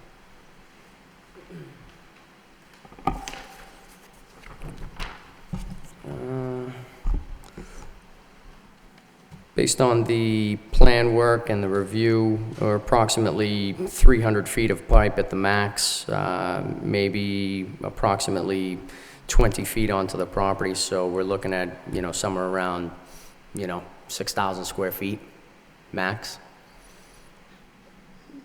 And you stated your intention is to, ensure the abutters, you're going to replace that parcel of land with the existing trees and shrubbery and like with the same type or Yeah, very similar. Whatever plantings are similar and native to that area. I'm familiar with the golf course. Like to say I play it all the time, but I'm not a member yet. Maybe after this and can coordinate some landscape and I can make it happen. But ideally, whatever we remove there for trees, obviously if it's a large tree, we can't replace it with a 100% mature large tree. Right. But we do our best to coordinate the same type of vegetation to be installed at a level that would be amenable between both our, clients and then the abutting neighbors. I would strongly suggest that as it relates to the property line, the removal of that approximate 6,000 square feet of trees and greenery that does separate the property, that you do work out a solution to replace that with the proper trees and shrubs that hopefully have a very quick growth Yes. life, if you will, just to minimize any noise or any obstruction that may be caused with the abutters moving forward. That being said, I have no more further questions, Mr. Chairman. Thank you, Gary. President. Thank you, Mr. Chairman. You indicated that you have currently 158 to 160 employees. You also mentioned something about the different shift that each employee, number of employee in each shift. That is correct. Could you remind me, what's the first shift? Yes, sir. How many people? First shift is typically, 7 to 3:30, timing-wise, and that shift has 95 employees. Okay. Second shift would be the early evening shift, is approximately, I believe, 41 or 40 and change, and then third shift is 21, and that would be the overnight shift. And the parking space that you have now is 125 space? 125 spaces, yes, sir. The removal of the buffer tree line, how many trees are you planning to remove to address the issue of water system, the storming? Obviously we'll try to keep as many of the existing trees as we possibly can. I don't have a specific count of the number of trees this evening, but I believe that, whatever we do remove, as I had discussed previous, we are planning to replace that same number of trees in kind. Right. This new addition, is this going to be like the machinery, the compressors that you indicated? Does that make any sound? What kind of sound does it make? How loud does it? Again, I'm not aware of the machinery as far as compressors go. I mean, I was told that it was going to be more of a recycling baling machine, something that would be able to wrap cardboard, paper, make it more of a compressed nature in order to be able to travel, off to a recycling facility. So it's more of just I guess I don't really know the specific term, but the plastic wrap that you get around when you get a package of paper at, like, let's say, for instance, Staples, that's got the yellow wrap going around it. It's similar in that nature. I don't believe it creates very much noise. Obviously, any type of machinery running has a noise level with it, but I believe that we're well under the, noise bylaw requirements that are set forth in the city. You indicated that this new structure will be enclosed. That is correct. Would you anticipate of hearing? I mean, if you're standing outside, say, 50 yards outside the building and the machine's going on, can you? I mean, I'm sure the owners has experience. Can he hear that? Right, I mean, I can't speak to that specifically because I haven't been familiar with the machinery. Maybe Joel, can you stand up here and give us an idea? This is Joel, Vice President, TF Graphics. Yeah. Good evening, sir. Joel White, 120 Stedman Street, Lowell. The question pertaining to noise, sir. The enclosed building, the proposed enclosed building is going to be a compressor or some type of machinery in there. Right. So suppose there's an operation and you outside the building, say 50 yards away from the building, can you hear that machines going, sir? You will be able to hear it. There's presently an air system that carries that trim waste into a compacting system now. Right. And there's presently 2 compactors in that room. A baler is very similar to a compactor. Basically what it does, it'll shred the paper, put it into a bale, and then wrap it up, ready to be for transport. Presently eliminate a lot of the truck noise and traffic that goes back there every morning to pick up. As well as one thing we didn't mention about the building, have an insulation, and the present one does not. So the walls will be insulated in the newer structure as well, so it should cut down some of the noise. So the current building that you have storing this machinery is not insulated, and the one that you propose with this new addition is going to be insulated, is that? Walls and ceiling. Thank you very much, sir. Thank you. Okay. Thank you, Mr. Chairman. Thank you. I know I asked about the structure, if it's a self-contained, and the answer was yes. Are there any doors? Is there a door, or will Yes, there be sir. multiple doors? It's a loading door. There will be the ability for vehicles to reach that unit. It'll be an overhead door so that they can load and unload the trucks. So the trucks will come in and out and would leave the facility, or does it? Yep. Or is it emptied into any other container after that point? No, I believe it just leaves the facility once it's loaded. Okay. That is correct. And what would be the expectation for the number of trips? Is it a per day, or is it per week? Presently today, there was 2 trucks per day. We're thinking that it's going to eliminate down to probably 1 truck every 2 weeks with the present wastes that we're producing right now. Yep. Okay. Okay. Thank you. Question for Aaron. This building is it in light industrial? Is that the zoning for that? That's correct. And the surrounding areas, how far does the light industrial move to? In other words, is it I know it's kind of a mixed use up there, but do you have an idea of where the facility is? Is it light industrial? Does it only run along the street, or? Yeah, the light industrial district follows Stedman all the way to the town city boundary, and I believe it continues up Wilbur Street. I don't know how far up, but it does as well continue up that street. Behind a lot of the properties on the east side of the street of Stedman Street, just on the other side of that property, there are many other kinds of uses like residential and the golf course that are less commercially oriented, but along the Stedman Street and Wilbur Street corridor, it is light industrial all the way to the end. So in regards to noise, doesn't the city have like a noise ordinance? There is a noise ordinance, yes. Okay, and that's handled by, does that fall under Board of Health, or what is that? Yes. Okay. So if there was any enforcement of a noise ordinance, the Board of Health would, if there was a complaint, I guess, in regards to noise. Yeah, I believe that's the case. That'd be filed correct, with the Board of Health, correct? Correct. This board doesn't have any regulation over that.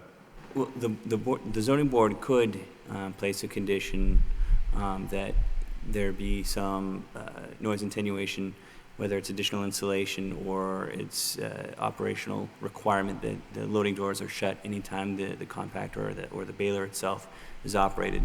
That could be placed on a condition, as a condition of approval, to make sure that there could be a requirement to that some sort of noise analysis, Yep. impact analysis be performed when it's installed, or that additional information about the product itself. There's a couple. And that's why I was asking the question about if this is a new facility, if there's a concern by the abutters regarding potential noise, is the intent to put some dampening in there, dampening material. I know you mentioned about insulation. I don't know if insulation does all the dampening, but is there would you give any thought to using any type of dampening material for the type of noise that could be generated from the facility? I mean, I'll throw it up to either one of you gentlemen. Yeah, I mean, Mr. Chairman, I think that there's a number of materials that could be utilized, that could be placed on the interior of the wall prior to the insulation. I didn't know if that was your intent to begin with. Yeah. Obviously, that wasn't really detailed here. but- I apologize, I'm more of a civil engineer than a building guy, you know, I didn't outline those items, but it is, I've done sound attenuation in buildings here in the city in the past, and there are several economically, you know, viable solutions that you could provide on the interior of the walls that could go up rather quickly, shouldn't really have any delay on construction, and I think that the applicant would be amenable for those. So my proposal is that we have a condition around I'll call it the dampening material or whatever type of material that could be used to try to reduce any potential noise that may be emanated from the building. If you're willing to have that as a condition also. I believe, yeah, that is acceptable. Yep. Okay. Thank you. And as far as noise itself, I just want to make sure I'm clear on this. If that's handled under the Board of Health, if there was a concern of anyone regarding excess noise. Yeah, I believe it is, yeah. Yep. Right, there are specific noise standards based on the zoning district and time of day. It changes, you know, obviously, so. So there is a city board that would handle any complaints in regards to noise, so I just want to pass that on to the abutters. Okay, Corey, any questions? Yes, to you, Mr. Chairman. Posadas, I want to say I think it's a great plan. We do have a lot of good things going on here. We have one of Lowell's largest employers that are looking to modernize anyway, and that's always a good sign, and we're here to help you. But at the same time, right behind you, you're abutting a golf course, which is, you know, well over a 100-year institution in the city, you know, and I want them protected as well. I'm sure you understand. Absolutely. So I think the board has reached some great compromises. I will make it a condition that, you know, a sound buffer be installed on exterior walls on the new addition to protect the golfers, say, and their rights to peace and quiet. And they do, obviously, you're removing trees and this is a golf course we're talking about, so that's going to have to be replaced to their satisfaction. I want you to know that. I know you're willing to work with them, and that's great. If I think we can all live in harmony here in the end. So I know Mr. Murphy had a concern about continuing it, but we got a rather heavy agenda on the 22nd. So, Aaron, question to you, Aaron, is it within our scope to have the petitioner sit down with planning and development and the golf course to revise a barrier that all parties agree on before the building permit is issued?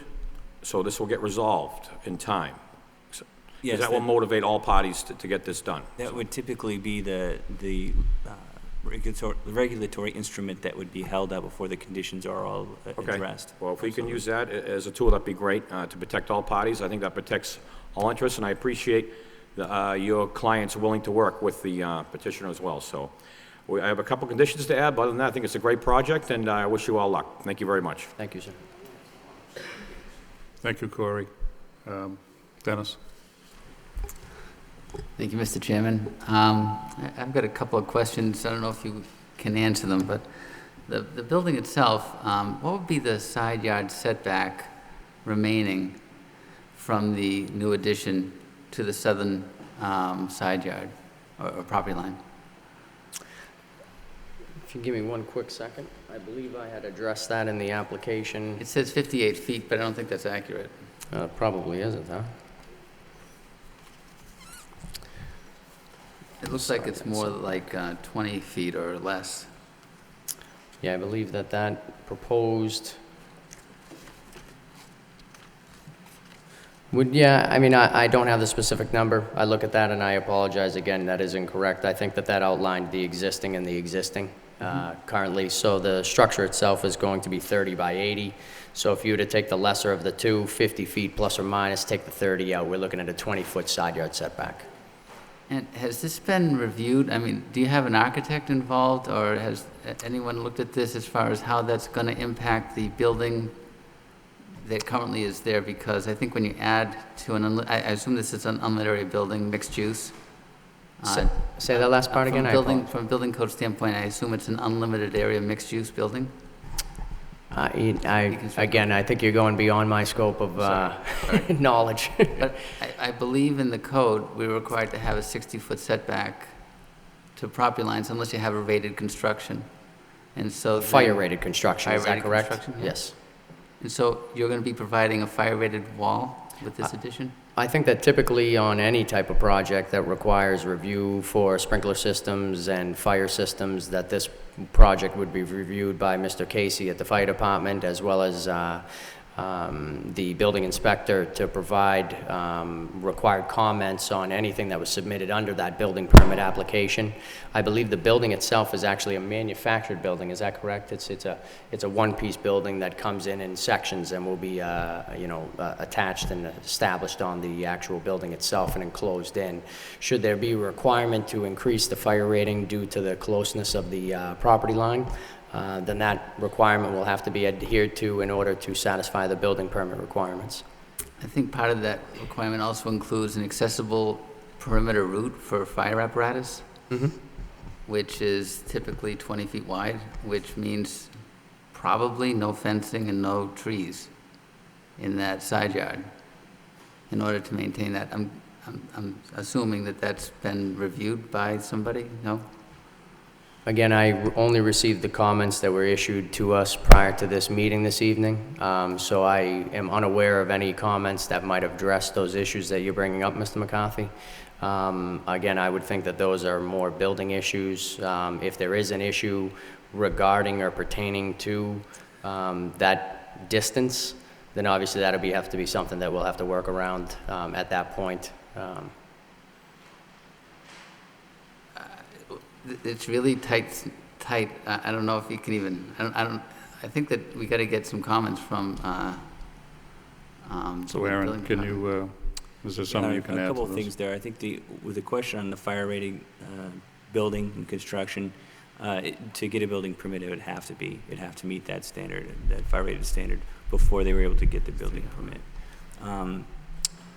As far as the access, when we reviewed it, we have a department review with it that Captain Casey was a part of. It didn't come up as an issue whether or not there was enough access with this new addition. DPD, we can circle back. It could be a condition of approval to confirm with the fire department that they do feel that they have adequate access. Again, I think they're looking for access to two sides, which they have. But in this case, it is a larger structure. It may require more. So we can certainly work with the fire department and the petitioner on that element as well. If it does require the access, which I think a limited area building would, unless there's some kind of building variance, then you're probably not looking at any, maybe shrubs that a fire truck could drive over, but that's about it. Thank you. So with that said, Aaron, I guess I'll ask you the question. So are we talking about the condition around the fire department reviewing the plans, and were we talking about, I heard something about, you were talking about setback, right? Mr. Chairman, the building type is an unlit area building, and typically they require 60 feet to the property line unless you have a 3-hour wall. I'm not sure if 30 feet is the maximum you can go or not. It might be 20 feet, but I think that someone needs to review the construction type and how we're accommodating the building. Thank you. Okay, so it's construction type of the building, is that what you're talking about? Okay. So what the board could do in this case, and I know we've add conditions on projects with the planning board in the past like this, where the condition is the fire department, fire safety portion of the fire department review the final plans and have the opportunity to approve them prior to the building permit being issued. In effect, as a function of the building permit application, they would need to review that anyway. But before the applicant gets even that far, it just gets that review done at an earlier stage. especially considering that there's these questions around landscaping and screening. Okay, so do you have that one also? Yeah. So I guess I'll throw it to you, sir. Yes, In sir. regards to that last comment there, any issues with us having that as a condition also? Yeah, absolutely not. I don't have any problem ensuring that there's a safety factor here associated with this structure. I think, again, it would have been something that would have been reviewed at the building permit aspect, so to have it as part of this conditional approval would be fine. Yep. I guess the last thing I'll just bring up in regards to the vehicles visiting the new addition to load and unload. There's a compactor presently there, correct? That is correct. That's part of is it part of the structure? Yep. Is there a dumpster also on that side? Now, is the dumpster going to have to be relocated because of the vehicle traffic, or will that fit into, in other words, with the landscape plan? Are you going to have to do something with that? Anticipating Dumpster. the plan, we did move the trash dumpster. It had paper dumpster and a trash dumpster Okay. located in that existing room. One of them has been moved, the trash dumpster has been moved to the front of the building. Okay. And again, it will eliminate most of the truck traffic that goes down there, which presently like every day now, so. Yeah. And the building It was will just be- kind of a spin-off of what Dennis was talking about, the size of the building, whatever, and I was just thinking about if you're going to have traffic going down there, I was thinking about even fire trucks or whatever, but I thought there was Right. like a dumpster that was kind of sitting on its, Yeah, there's isolated there's on its presently own. 3 compactors there. yep, All 3 compactors will be gone. There's only be only Okay. 1 trash compactor existing on the front docks now. okay, good, Okay? good, great, thank you. Well, I think with all that said, the first thing I want to make sure is what we have for conditions to make sure we're all in agreement. Could you just kind of summarize them, Corey? I have a total of 3 conditions, Mr. Chairman, that the petitioner will work with the abutter, Mount Pleasant Golf Course and Planning and Development on an appropriate landscaping buffer adjacent to the golf course that all parties agree on prior to issuing building permit. Second, sound barrier be installed on exterior walls on new addition. And third, approved plans be reviewed by Fire Department for final recommendation. Okay, we're not talking vote yet, I just want to make sure we have this captured correctly. Yeah. So before we go any forward, any issues, those 3 conditions are fine with you, sir? No, I believe those 3 conditions are acceptable, absolutely. Thank you. Okay. And to the abutters, I don't think Mr. Murphy, I don't believe we need a continuance at this point, because I think we're going to be able to nail this down. Plus delaying it and trying to continue it, it's not even going to fit into the schedule, I can No, tell you that right now. I commend the board. Thank you very much on behalf of the abutters. This is more than anything we ever expected, and thank you very much. All right, thank you. Any other comments from the board? Yes, Gary? Through you, Mr. Chairman, just as a point of clarification, as it relates to the removal of that green existing space, that's approximately 6,000 square feet, that's all in the same area, correct? That is correct. You can see it's outlined where It's that... outlined in the bottom corner. That purple line identifies the drainage line. Right. Again, if we can stay 5 feet off the property line and keep those trees and install that line in without removing them or worrying about killing the root system of those, Right. we'll do our best to do so. Yeah, my only thought, I mean, I read the plan and I was really curious on the square footage, and when you came up I with could be this- incorrect. I don't know. Maybe it's 200 square. I don't have the exact measurement. It's think it's- whatever I the think it- length of that pipe is times 10 feet wide, possibly 15 in some areas. You know, it would be that portion there located along the sideline. If it's at the maximum 300 feet long by 20 feet wide, let's say we wanted to clear cut that area, that's where I came up with that number. I'd rather be over than under for you guys, you know? I just wanted to, you know, I just wanted to clarify for the record that square footage, regardless of That is correct. The exact number, southeast corner of the remain in property. that southeast corner, we're not Yes, gonna delineate and go to another portion of the buffer zone for. I think that's a very good clarification, Mr. Perrin. Thank I you. appreciate your answers. Yes, Thank sir. you. Thank you, Mr. Chairman. Okay, any other comments from any board members? Okay, hearing none, If I may interrupt, I'm I'm sorry. sorry. I just recall at the very beginning of this discussion, there was some concern or an idea of having the comment number 1 from the memo from Craig Thomas included as a condition of approval. Yes, the stormwater, Addresses the existing Aaron. underground systems and et cetera. This is in regards to the stormwater system. Okay. Comments, which this gentleman didn't have any issues with, but, you know, so it'd be meeting the conditions of the stormwater system. Well, this,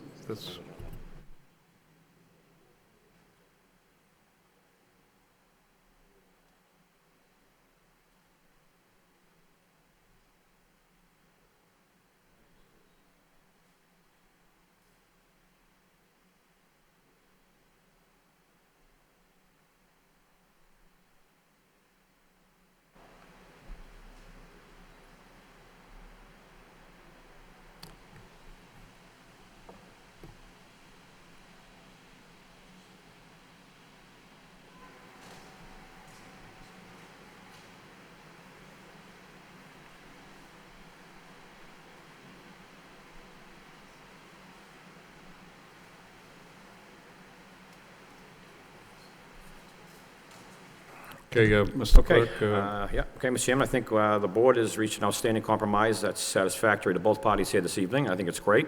So I'll make a motion to approve with the following conditions: that the petitioner work with the abutter, Mount Pleasant Golf Course, in planning and development on an appropriate landscaping buffer adjacent to golf course that all parties agree on prior to issue building permit. Second, a sound buffer be installed on exterior walls on new addition. Third, approved plans be reviewed by the fire department for final recommendation. And four, incorporate conditions set forth by DPD regarding stormwater system. okay, can I have a second? Second. Roll call? Mr. Belanger, Approve with conditions. Mr. Bailey, Approved with conditions. Mr. Noon, Approve with condition. Mr. Perrin, Approve with conditions. Mr. Ahern. Approved with conditions. Okay, sir, you've been approved with conditions. If you could sign some of the paperwork with Aaron, wish you the best of luck. Yep, Thank you very much, Mr. Chairman, and the board on behalf of the abutters. Yep. Thank you. Thank you, Mr. Murphy.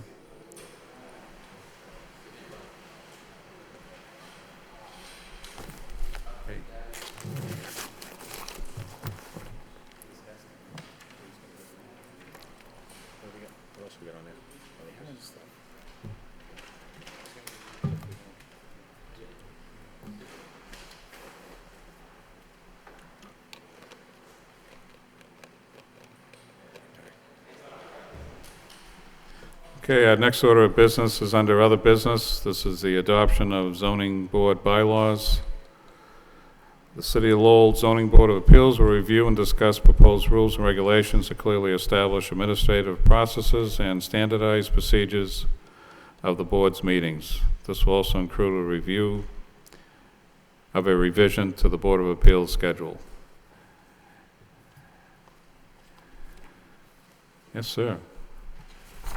So this is just a kind of quick overview because it's getting late, but this is very similar to what the zoning board has reviewed in the past. There's just one item that was added at the request of Ms. Dodge, which basically addressed the kind of process for members who need to step down, and you know, how do you initiate that? What's the process, and et cetera. So that's been added section to this. 5. Yep. Okay. Yep. And otherwise, it's the same. And really, the key elements, I think, to this, outside from just the general meeting processes and how they are supposed to be carried out and run, is the third-party consulting requirements. It clarifies that process and gives, I think, the zoning board, I think, more power in requiring certain types of studies at the expense of the petitioner. It also adds the Mullen rule, which I know the zoning board has used a couple times, which is if one of the board members have missed a meeting, you can review either the film or the minutes, sign an affidavit, and participate in the voting. Otherwise, it's pretty straightforward. I think the key element really is the peer review processes, which, again, by adopting these, will give you a lot more authority and power to exercise those. Okay. Happy to answer any questions that the board has. Is there any questions, comments by any of the board members? Okay, don't everybody speak at once. Mm. All right. Oh, I just want to That means it's perfect, right? Yeah, I just pass want to on. comment, Mr. Chairman, a good job that Aaron did in compiling this together. It's the first time actually being on the board, I seeing a bylaw for the zoning board of appeals. So, well done, Aaron. Thank you. Thank you. Well, I think it's great that both Aaron and I'm sure Joe had something to do with this also. He absolutely did, yes. In crafting this, I think this will be great for each of the board members to have something to reference. There will be an exam in the next month. Once you've had time to go through this, you better pass, Vesna. And no, I think this is great. I think it's great. I don't want to say it was long overdue, but I think it was worth the wait to get it finally. And I'm sure, as we go along, there'll be some changes, improvements, and with that said, I'd like to accept this. And so rolling this out, Aaron, is this the final document? Okay. It sure is, yeah. Yep, okay. Well, again, on behalf of the board, thank you very much for both your efforts. It's truly appreciated. Same here. Actually, if we could have a vote to adopt them, it'd be great to put them into action. So, Mr. Clerk, with that said,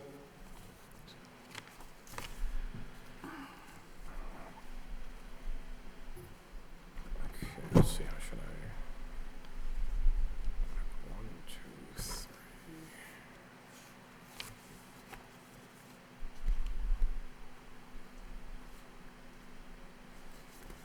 3. Make a motion to adopt the new zoning board of appeals rules and regulations submitted here on August the 8th, 2011.